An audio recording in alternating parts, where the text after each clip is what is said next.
I'm speaking on behalf of the community users that used to have the privilege of using all of the university libraries, but now have been confined to Tier 5, which is a sequestered section of the lower floor of the main library building. And I would suspect that there are about 25 computers available for people at any one given time now, whereas in the past, community users could have used any computer anywhere. But that's all changed. For a year now, the policy has been those of us that use these computers cannot easily study in the science library or the other libraries, such as the law library, and have the access to a computer, but would need those books in those libraries. If they're searching for anything, they would have to bounce back and forth. That's an inconvenience. What I have done is I've put suggestions into the surveys that are offered for the library. In the comments section, I presented excellent solutions to problems, but it's been maybe not quite a year yet, and I haven't had a reply or a response to any one of those suggestions, even one, and with my email address, telephone number, and so forth, and never got anybody to call back and let me know whether they would be considered or not. So I don't know how long to wait. Do I wait till next year, the following year after that, or what? So I see that there is a opportunity here to make a little mini documentary. I know I'm not going to win, but at least people will view this and question and query with me on why it is that community users don't have the opportunities that the students do. Now, although we don't pay for services here, it can be offered.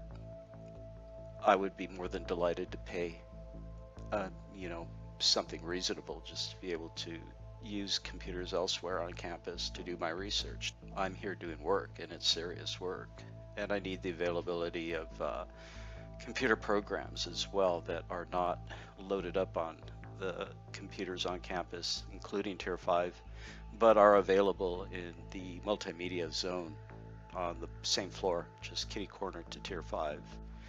I make documentaries, and I need the opportunity to use Adobe Premiere, which is a video editing program, and I can't do that unless I have a net ID card. There are many suggestions that I have that are doable. I know this to be true just because it doesn't ask for much, and I would suspect that I'm one of very few people that would even need these services, but I need them.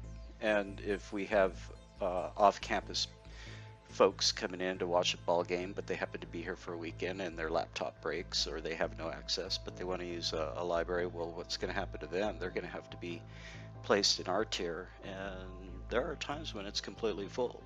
Then what do?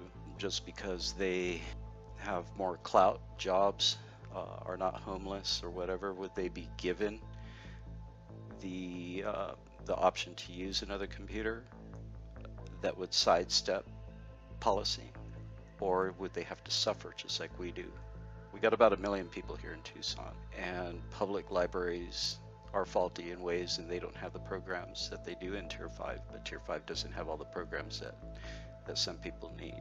Now, one of my suggestions was to offer at times when there's not a lot of student flow and there are no rooms reserved in the little mini conference rooms.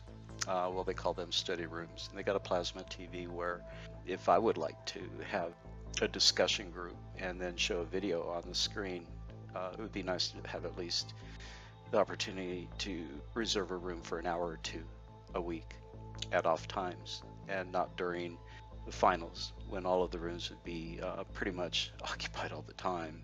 Now, we're here certain periods during the day. We don't have the 24/7 access. So what is a community user to do? I mean, we're considered outsiders.